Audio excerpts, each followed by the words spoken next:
উচ্চ মাধ্যমিক চতুর্থ সেমিস্টারে তোমাদের সকলকে জানাই আজকের ভিডিওতে স্বাগত। তোমাদের বলে রেখেছিলাম যে শিক্ষা বিজ্ঞানের নতুন অধ্যায় শুরু করব, অর্থাৎ আজ থেকে শুরু হওয়ার কথা ছিল শিক্ষায় প্রযুক্তি বা শিক্ষামূলক প্রযুক্তি বিজ্ঞান। এই শিক্ষামূলক যে প্রযুক্তি অধ্যায়, এই অধ্যায় থেকে কোন প্রশ্নগুলো করলে তোমরা পরীক্ষার জন্য কমন পাবে এবং অল্প সময়ে কোন কোন ধরনের প্রশ্ন, কারণ পুরো সিলেবাস পড়ার মতো সময় তোমাদের কাছে আর নেই।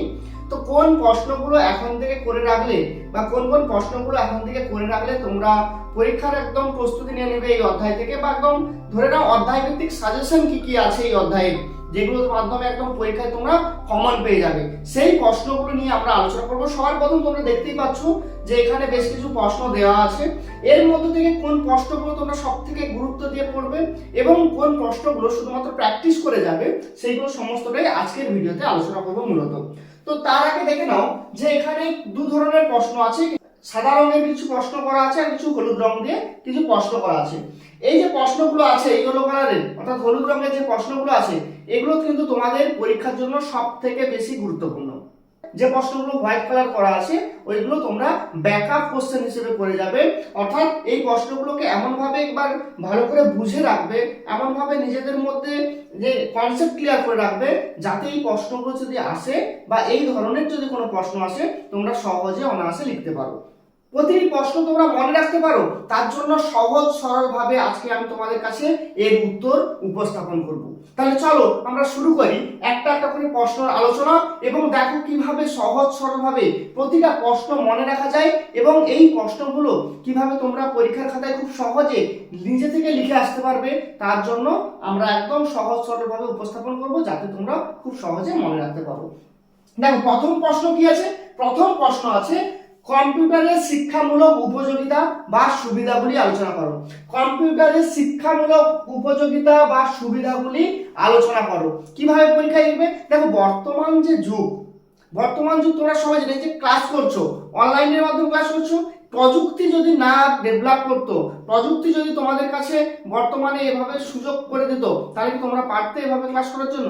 তাহলে প্রযুক্তি যে বিদ্যা বা প্রযুক্তির যে বিষয় বা কম্পিউটারের যে বিষয়, সে বিষয় বর্তমানে একদম সমস্ত দিককে ছেয়ে গেছে। তাহলে এই কম্পিউটারের ব্যবহারের ফলে শিক্ষার কি সুবিধা করছে বা শিক্ষামূলক কি উপযোগিতা আসছে, সেগুলোই আমরা আলোচনা করব। কিভাবে আমরা এর প্রশ্ন উপস্থাপন করব বা এর উত্তরটা কিভাবে আমরা উপস্থাপন করব, দেখো সবার প্রথম কি করব, আমরা আলোচনা করব যে আধুনিক শিক্ষা ব্যবস্থায় কম্পিউটার একটি অপরিহার্য সরঞ্জাম হয়ে দাঁড়িয়েছে।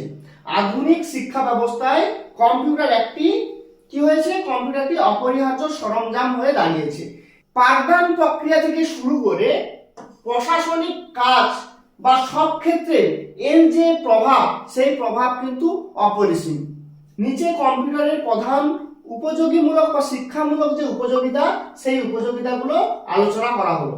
কি কি? দেখো সবার প্রথম আধুনিক ও আকর্ষণীয় পাঠদান। আমাদের যে প্রথাগত ব্ল্যাকবোর্ড বা প্রথাগত যে স্কুলে আমরা যে ব্ল্যাকবোর্ডে ক্লাস করি, তার তুলনায় বর্তমানে যে ডিজিটাল যুগে এসে যেভাবে আমরা কম্পিউটারের মাধ্যমে, মোবাইলের মাধ্যমে বা মাল্টি স্ক্রিনের মাধ্যমে, প্রজেক্টরের মাধ্যমে কিংবা যে ডিজিটাল প্যানেল বোর্ডের মাধ্যমে যেভাবে আমরা ক্লাস করছি, তাতে কি হচ্ছে, তাতে অনেক আধুনিক আকর্ষণীয় হচ্ছে পাঠদান এবং তোমাদের কাছে খুব সহজে সমস্ত যে গুরুত্বপূর্ণ বিষয়গুলো খুব সহজে উপলব্ধি হচ্ছে। তার জন্য আমরা বলতে পারি যে আধুনিক ও আকর্ষণীয় পাঠদান। পরের পয়েন্ট কি লিখবে তোমরা, যে তথ্যের অফুরন্ত ভান্ডার। বর্তমানে কি হচ্ছে, বর্তমানে এই যে অভিধান, এই অভিধান কিন্তু সহজে গুগলে সার্চ করলেই পেয়ে যাওয়া যাচ্ছে। তার জন্য কি হচ্ছে, তথ্যের অফুরন্ত ভান্ডার ইন্টারনেটে অ্যাভেলেবেল আছে। ফলত যে কেউ যে কোনো সময়, আজকে তোমরা অনেকেই আছো যারা এখনো পর্যন্ত টিউশন নাওনি বা তোমরা বই কেনোনি, তোমরা কি করছো, ইউটিউবে সার্চ করে, গুগলে সার্চ করে তোমরা সমস্ত মেটেরিয়াল পেয়ে যাচ্ছ। তাহলে অফুরন্ত ভান্ডার আছে কোথায়, ইন্টারনেট সংযোগের মাধ্যমে শিক্ষার্থীদের কাছে মুহূর্তে পৌঁছে যাচ্ছে।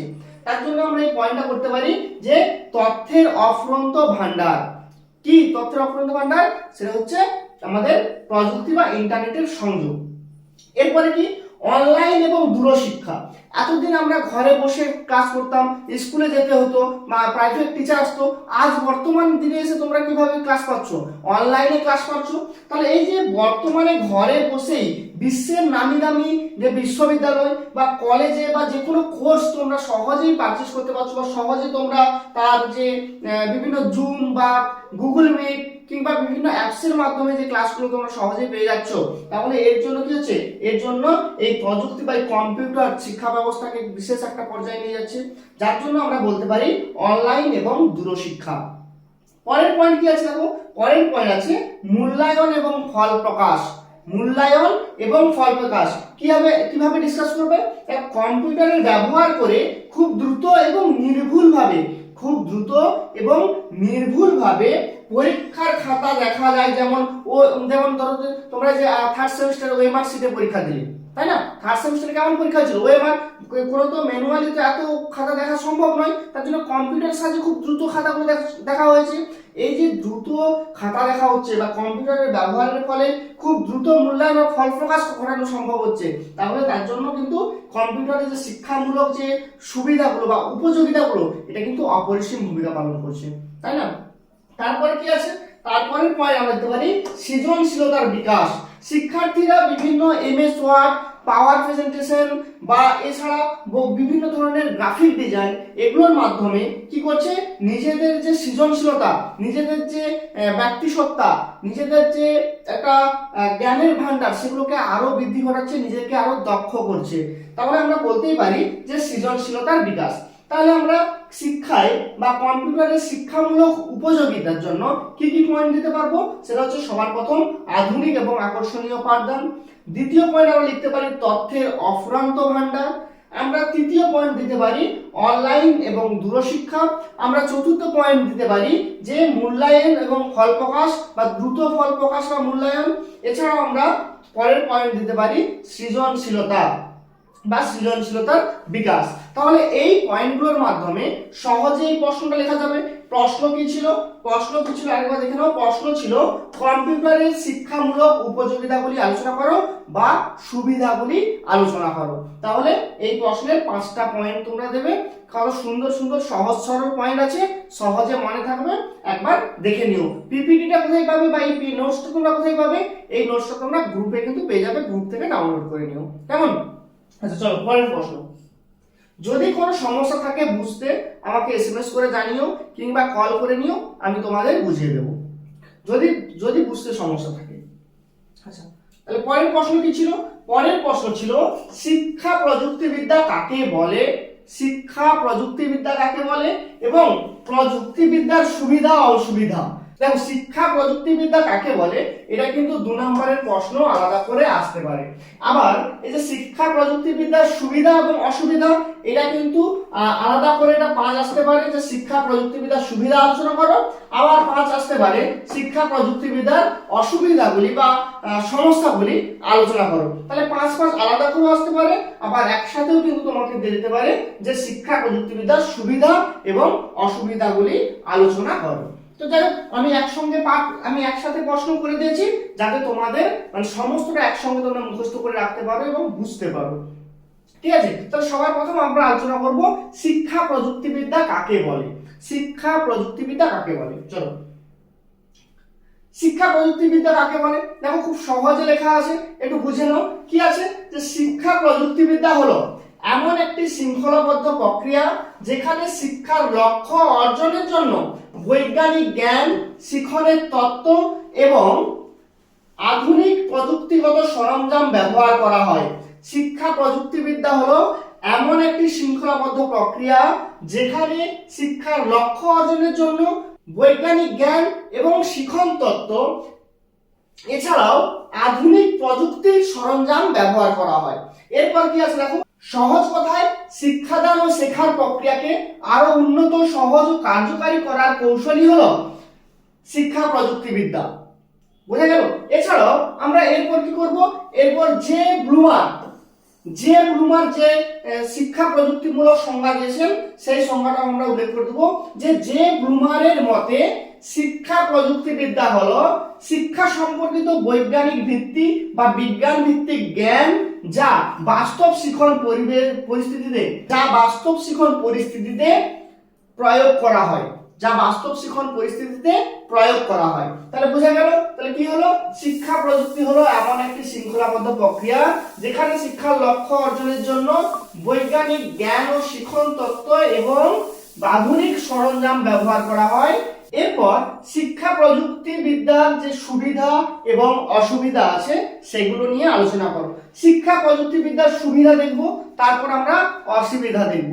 সবার প্রথম সুবিধা কটা আলোচনা করতে হবে, অসুবিধা কটা আলোচনা করবে তোমরা। যেহেতু 5 নাম্বারের জন্য থাকছে, তাহলে ধরে নাও আলাদা করে 5 নাম্বারে আসছে, তাহলে মিনিমাম 5 থেকে 6টা পয়েন্ট করে নিও। আর যদি দুটো সুবিধা আর অসুবিধা 5 থাকে তাহলে তিনটে সুবিধা 3টা আর অসুবিধা 3টা, 6টা পয়েন্ট তোমরা করে নিও। সবার প্রথমে আমরা 3টে পয়েন্ট দেখবো। দেখো 3টে পয়েন্ট কি কি, যে শিক্ষা প্রযুক্তিবিদ্যার সুবিধা। শিক্ষা প্রযুক্তিবিদ্যা, এই যে প্রযুক্তিবিদ্যা শিক্ষায় যে ব্যবহার হচ্ছে তার কি কি সুবিধা হতে পারে। খুব সহজ সরল, আমরা কি করতে পারি, আমরা আকর্ষণীয় পাঠদান করতে পারি। যে ক্লাসে আগেকার ওই ব্ল্যাকবোর্ড ব্যবহার করে পাঠদান হতো, তার থেকে বর্তমানে মোবাইলে বা ট্যাবলেটের মাধ্যমে বা ল্যাপটপের মাধ্যমে বা কম্পিউটারের মাধ্যমে কিংবা ডিজিটাল বোর্ডের মাধ্যমে যে শিক্ষাদানটা আমরা করছি, যে শিক্ষাটা আমরা গ্রহণ করছি, সেটা অনেকটা আকর্ষণীয়, অনেকটা আমাদের কি হয়, আর মনকে অনেকটা আকৃষ্ট করে, আমরা অনেক সময় ধরে সেই ক্লাসগুলো করি। তো তার জন্য আমরা বলতে পারি যে এই প্রক্রিয়া হলো আকর্ষণীয় পাঠদান প্রক্রিয়া। বিভিন্ন অডিও ভিডিও এছাড়াও বিভিন্ন অ্যানিমেশন ব্যবহার করে, এআই ব্যবহার করে বর্তমানে ক্লাসগুলোকে কি করা হচ্ছে, বর্তমানে ক্লাসগুলোকে অনেকটা আকর্ষণীয় করা হচ্ছে। ফলত আমরা বলতে পারি শিক্ষা প্রযুক্তির একটি বড় সুবিধা হচ্ছে আকর্ষণীয় পাঠদান ব্যবস্থা। এরপর কি আছে, তথ্যের সহজলভ্যতা। তথ্যের সহজলভ্যতা কি হবে, দেখো বর্তমানে কোনো একটা প্রশ্ন খুঁজে পাচ্ছ না, কোনো একটা এমসিকিউর অ্যান্সার খুঁজে পাচ্ছ না, সহজে কি করি আমরা, সবার প্রথম গুগলে যাই, গুগলে গিয়ে সার্চ করি এবং দেখে নিই, অ্যান্সার খুঁজে নিই। তাহলে গুগলে সব অনেক কিছু মেটেরিয়াল অ্যাভেলেবেল থাকে। ফলত এই যে বিভিন্ন তথ্যের যে সহজে যে ইন্টারনেটে পেয়ে যাচ্ছি আমরা, এই বিষয়টাও কিন্তু প্রযুক্তির একটা বড় সুবিধে। তার জন্য আমরা বলতে পারি যে তথ্যের সহজলভ্যতা। পরবর্তী পয়েন্ট কি আছে, পরবর্তী পয়েন্ট আছে দূরশিক্ষার সুযোগ।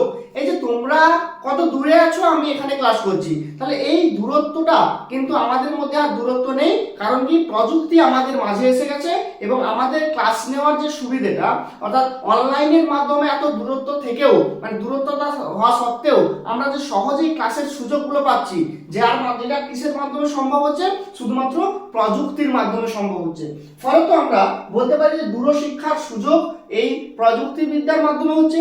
ফলত শিক্ষায় প্রযুক্তিবিদ্যার একটা বড় সুবিধা হচ্ছে দূরশিক্ষার সুযোগ। এছাড়াও কি বলতে পারি, এছাড়াও বলতে পারি শিক্ষকের কর্মদক্ষতা বৃদ্ধি। আগে এক সময় আমরা ব্ল্যাকবোর্ডে পড়াতাম, এখন আমরা কি হচ্ছে ডিজিটাল বোর্ডের মাধ্যমে পড়াচ্ছি। তাহলে এই যে আগের যে পড়ানোর একটা ধরন আর বর্তমানে যে অনলাইনে একটা পড়ানোর ধরন, সেটা সম্পূর্ণ ভিন্ন। এবং এই অনলাইন দক্ষতার মধ্যে আসতে গিয়ে আমরা অনেক কিছু দক্ষতা অর্জন করেছি, অনেক কিছু শিখেছি, অনেক কিছু জেনেছি। ফলত এই যে দক্ষতা বৃদ্ধির যে বিষয়টা, এই বিষয়টাও কিন্তু শিক্ষা প্রযুক্তির একটা বড় সুযোগ বা সুবিধে। কেমন বোঝা গেল? আশা করছি এই পয়েন্টগুলো কোনো এত কঠিন নেই, একদম সহজ সরল ভাষায় আছে আর তোমরা বুঝতেও পারছো। তো চলো আমরা সুবিধাগুলো জানলাম, এরপরে আমরা শিক্ষা প্রযুক্তির যে সমস্যা বা অসুবিধে সেগুলো আমরা একটু জেনে নেব। তাহলে এরপরে কি আছে, এরপরে আমরা জানবো শিক্ষা প্রযুক্তির অসুবিধা। কি কি অসুবিধা আছে বা কি কি সমস্যা আছে শিক্ষা প্রযুক্তির ক্ষেত্রে। শুধু সমস্যা থাকবে, সুবিধা থাকবে এমনটা নয়, যে সুবিধা থাকলে তার পাশাপাশি অসুবিধাও থাকবে।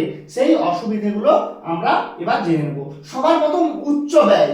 আমরা ব্ল্যাকবোর্ডের মাধ্যমে খুব সহজে ক্লাস করতে পারতাম, বর্তমানে এই যে ইন্টারনেট এসে গিয়ে ইন্টারনেটের রিচার্জ, বড় কম্পিউটারের খরচা, ল্যাপটপের খরচা কিংবা গ্রাফিক ট্যাবলেটের খরচা কিংবা ডিজিটাল বোর্ডের খরচা যথেষ্ট। তার জন্য আমরা বলতে পারি যে উচ্চ ব্যয় সাপেক্ষ এটা। তাহলে এই উচ্চ ব্যয় মানে উন্নত প্রযুক্তির যে সরঞ্জাম, বিভিন্ন স্মার্ট বোর্ড হয়ে গেল, ল্যাপটপ হয়ে গেল, উচ্চ গতির ইন্টারনেট মানে খুব দ্রুত ইন্টারনেট সংযোগের প্রয়োজন হয়, তাহলে এগুলো সব কিন্তু ব্যয়বহুল বিষয়, যার জন্য এটা একটা সব থেকে বড় সমস্যা হয়ে দাঁড়িয়েছে যে উচ্চ ব্যয়। এরপর কি আছে, এরপর যেটা আছে সেটা হচ্ছে প্রযুক্তিগত জ্ঞানের অভাব। আমার কাছে ডিজিটাল বোর্ড আছে, আমার কাছে কম্পিউটার আছে, আমার কাছে ল্যাপটপ আছে, আমি পড়াতেও জানি, কিন্তু লাইট সেটআপ কিভাবে করতে হয়, ক্যামেরা কিভাবে সেট করতে হয়, একটা ভিডিওকে সুন্দর কিভাবে করতে হয়, তো সমস্ত বিষয়গুলো কিন্তু আমার যদি দক্ষতা না থাকে তাহলে কখনোই কিন্তু সেই ক্লাসটা আকর্ষণীয় ক্লাস হবে না। ফলত প্রযুক্তিবিদ্যার যে জ্ঞান, সেই জ্ঞানের অভাবের জন্য কিন্তু এটা একটা সব থেকে বড় সমস্যা হয়ে যাচ্ছে, যার জন্য শিক্ষা প্রযুক্তির ক্ষেত্রে এটা একটা সমস্যা তৈরি হচ্ছে। তাহলে আমরা অসুবিধা হিসেবে দেখাতেই পারি যে প্রযুক্তিবিদ্যার জ্ঞানের অভাব। এরপর কি হচ্ছে, যান্ত্রিক নির্ভরতা। এই যে সমস্ত কিছু শিক্ষা প্রযুক্তির জন্য যখন ক্লাসগুলো চলছে, আমাকে পুরোপুরি নির্ভর হয়ে যেতে কিসের উপর, পুরোপুরি নির্ভর হয়ে যেতে হচ্ছে যান্ত্রিক প্রক্রিয়ার উপর।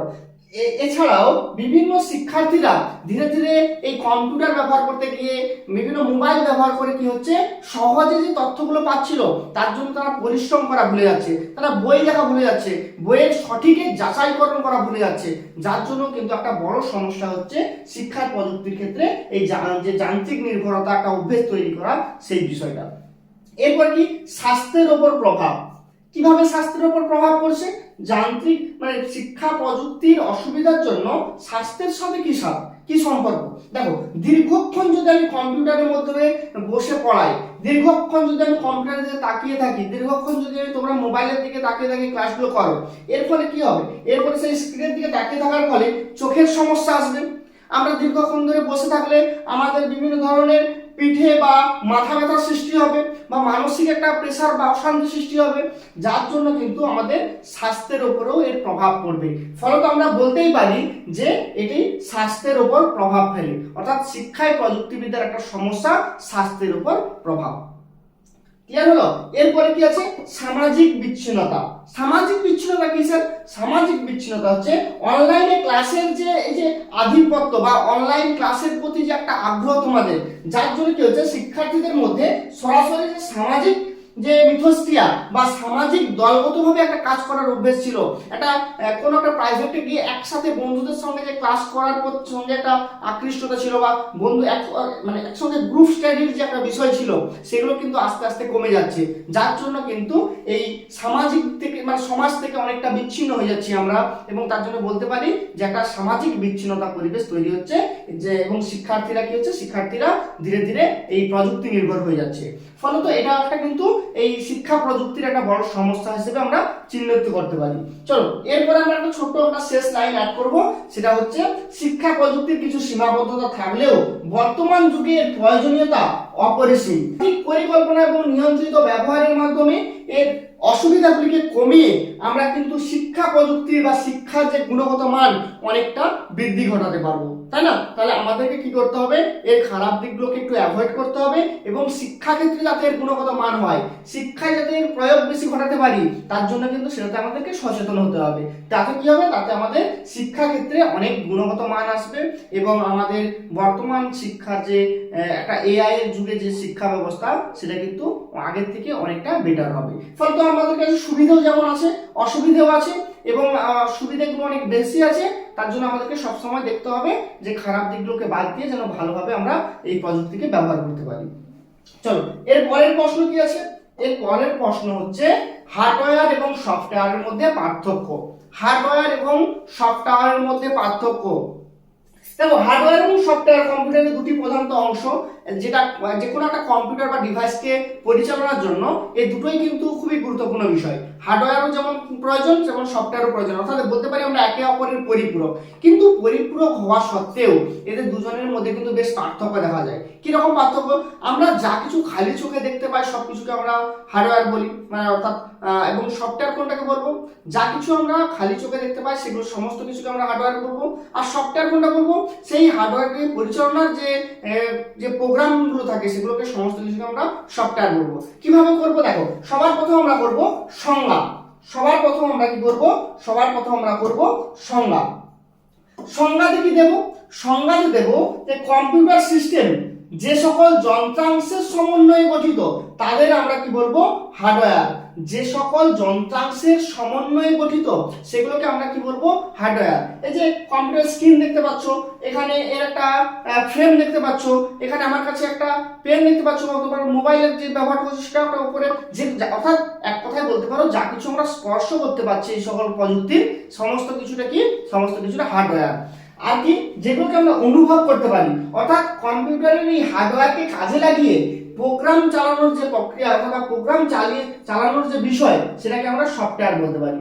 কম্পিউটারের হার্ডওয়্যারকে কাজে লাগিয়ে যে প্রোগ্রামের দ্বারা কম্পিউটার চলে, কম্পিউটারের হার্ডওয়্যারকে কাজে লাগিয়ে যে প্রোগ্রামের দ্বারা কম্পিউটার চলে তাকে আমরা কি বলবো, তাকে আমরা বলবো সফটওয়্যার। আচ্ছা, এরপরে কি আছে, এরপর আছে শিক্ষাক্ষেত্রে সহায়তা। পরের পয়েন্ট কি করেছে, শিক্ষাক্ষেত্রে সহায়তা। এটি শিখন সহায়ক উপকরণের সঙ্গে যুক্ত থাকে, শিখন সহায়ক উপকরণের সাথে যুক্ত থাকে। কোনটি, সেটা হচ্ছে হার্ডওয়্যার। হার্ডওয়্যার কি হয়, শিখন সহায়ক উপকরণের সাথে যুক্ত থাকে। এর যেমন কি, যেমন রেডিও, স্লাইড, কম্পিউটার ইত্যাদি। এরপরে কি, এপাশের সহায়ক কি, এটি প্রোগ্রাম শিখন। সফটওয়্যারটা কি, সফটওয়্যার হচ্ছে এক প্রকারের প্রোগ্রাম শিখন। টাস্ক বিশ্লেষণ বা পুনর্শিখন বা পুনর্মূল্যায়নের জন্য বিভিন্ন ক্ষেত্রে এগুলোকে ব্যবহার করা হয়ে থাকে। এছাড়াও কি, অনুভূতির মাধ্যম। আমি কিছুক্ষণ আগেই বললাম তোমাদেরকে অনুভূতির বিষয়টা, যে হার্ডওয়্যারের যন্ত্রাংশগুলিকে স্পর্শ করে বা অনুভব করা যায় এবং সফটওয়্যারকে স্পর্শ করা যায় না। হার্ডওয়্যারকে স্পর্শ করে অনুভব করা যায় কিন্তু সফটওয়্যারকে স্পর্শ করা যায় না। এরপরে কি, এরপরে ধরে নাও পদ্ধতি। পদ্ধতিতে আমরা কি বলবো, পদ্ধতি হচ্ছে নির্দেশনার কাজে ইলেকট্রিক এবং যান্ত্রিক যন্ত্র ব্যবহার করা হয়। নির্দেশনার কাজে ইলেকট্রিক এবং যান্ত্রিক যন্ত্র কিন্তু ব্যবহার করা হয়। আর এদিকে সফটওয়্যার প্রযুক্তির ক্ষেত্রে আচরণমূলক নীতি ব্যবহার করে। সফটওয়্যার কি করে, প্রযুক্তির ক্ষেত্রে আচরণমূলক যে নীতি সেই নীতি ব্যবহার করে থাকে। বোঝা গেল, ক্লিয়ার হলো। এরপর স্থায়িত্ব। এরপর কি আছে, স্থায়িত্ব। সময়ের সাথে সাথে এটি পুরনো হয়ে যায় বা নষ্ট হয়ে যায়। হার্ডওয়্যার যেগুলো থাকে, অর্থাৎ এই যে কম্পিউটার ফ্রেম, টিভির ফ্রেম, মোবাইলের ফ্রেম, এগুলো কি হয়, ধীরে ধীরে কিন্তু সময়ের সাথে সাথে এটা নষ্ট হয়ে যায়, মানে এটাকে ফিকে বাদ দিতে হয়। কিন্তু সফটওয়্যার কিন্তু নষ্ট হয় না। সফটওয়্যারে অনেক সময় কিছু সমস্যা আছে যেগুলোকে আমরা বাগ বলি। এই সমস্যা বা বাগগুলোকে কি করতে হয়, এগুলোকে পরবর্তী সময় আপডেট করে পুনরায় নতুন করে ব্যবহারের উপযোগী করা যায়। ফলত কি হয়, আমাদেরকে সফটওয়্যার নষ্ট হয়ে যায় কিন্তু হার্ডওয়্যার নষ্ট হয়ে যায়, সফটওয়্যার কিন্তু কখনো নষ্ট হয় না। কিছু সমস্যা থাকে, সেগুলোকে পরবর্তী সময় আপডেটের মাধ্যমে আমরা সেটাকে ব্যবহার করার উপযোগী করতে পারি। উদাহরণ হিসেবে বলতে পারি, কম্পিউটারের যে হার্ডওয়্যার কোনগুলোকে বলবো, যেমন কিবোর্ড, মাউস বা এছাড়াও হার্ড ডিস্ক, যেগুলোকে দেখতে পাচ্ছি তোমার হচ্ছে বিভিন্ন প্রকার যে সকল সরঞ্জামগুলোকে আমরা দেখতে পাচ্ছি সেগুলো সমস্তটাই কিন্তু আমাদের হার্ডওয়্যারের মধ্যে আসে। আর সফটওয়্যার কোনগুলোকে বলবো, সফটওয়্যার বলবো এই যে MS Office, MS PowerPoint, MS Excel, এগুলো সবই কি, এগুলো সবই হচ্ছে আমাদের সফটওয়্যার একটা। বোঝা গেল? চলো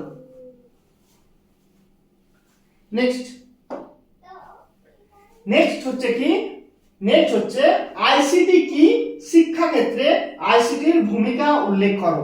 আইসিটি কি, শিক্ষাক্ষেত্রে আইসিটির ভূমিকা উল্লেখ করো। খুব গুরুত্বপূর্ণ প্রশ্ন আছে, এটা মার্ক করে রাখো, এটা কিন্তু যথেষ্ট তোমাদের পরীক্ষার জন্য কিন্তু গুরুত্ব আছে। আইসিটি কি, চলো এবার দেখে নিই আইসিটি কি। আইসিটি কি, আইসিটির পুরো নাম কি, আইসিটির পুরো নাম হচ্ছে information and communication technology. Information and communication technology, অর্থাৎ আইসিটি বলতে সাধারণ তথ্য সংগ্রহ, সংরক্ষণ, প্রক্রিয়াকরণ এবং আদান প্রদানের জন্য ব্যবহৃত সমস্ত ধরনের প্রযুক্তিগত মাধ্যমকে বোঝানো হয়। এটি মূলত কম্পিউটার প্রযুক্তির এবং টেলিযোগাযোগ প্রযুক্তির একটি সমন্বয় রূপ। এটি কি, এটি মূলত কম্পিউটার প্রযুক্তি এবং টেলিযোগাযোগ প্রযুক্তির একটি সমন্বিত রূপ। এরপরে কি আছে, এরপরের যে পার্টটা আছে যে শিক্ষাক্ষেত্রে আইসিটির ভূমিকা। এই যে আইসিটি আছে বা ইনফরমেশন এন্ড কমিউনিকেশন টেকনোলজি আছে, এটা কি আছে, এটা শিক্ষাক্ষেত্রে কি কোনো ভূমিকা পালন করে বা শিক্ষাক্ষেত্রে কি এর কোনো গুরুত্ব আছে, সেই গুরুত্ব বা ভূমিকা আমরা সেটা আলোচনা করব। দেখো সবার প্রথম কি আছে, সবার প্রথম এর ভূমিকাগুলোকে আমরা এক এক করে আলোচনা করেছি।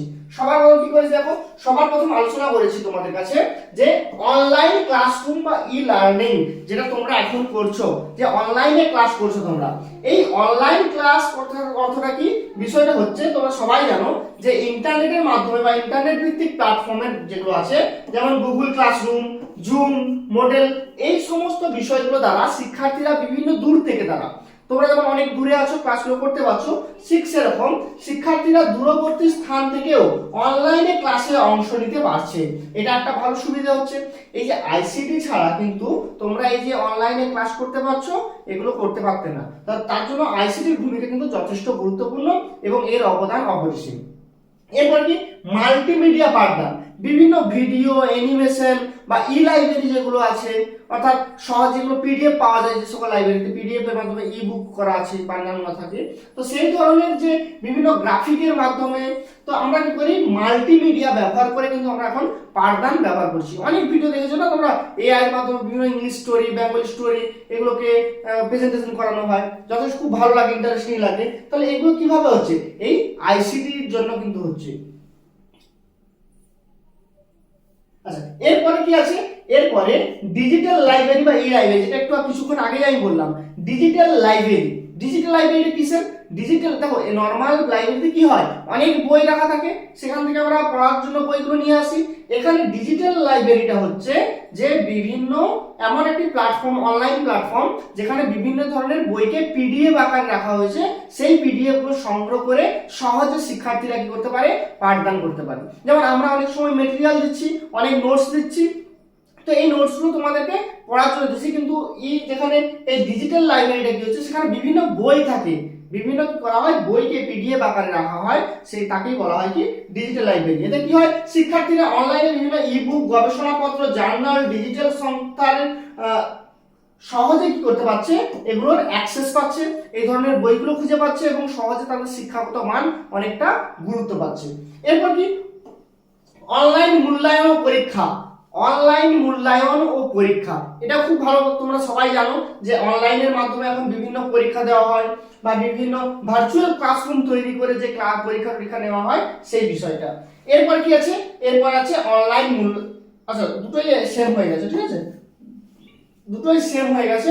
একটু তোমরা যখন নোটটা তোমাদেরকে দেবো তোমরা একটু কারেকশন করে নিও, বা আমি কারেকশন করে তোমাদেরকে পাঠাবো, তোমরা খাতায় লিখে নিও, ঠিক আছে। তাহলে বুঝতে পারলে, তাহলে আইসিটি কি এবং শিক্ষা ক্ষেত্রে এর ভূমিকা পরীক্ষায় কিন্তু যথেষ্ট গুরুত্বপূর্ণ আছে এই অধ্যায় থেকে।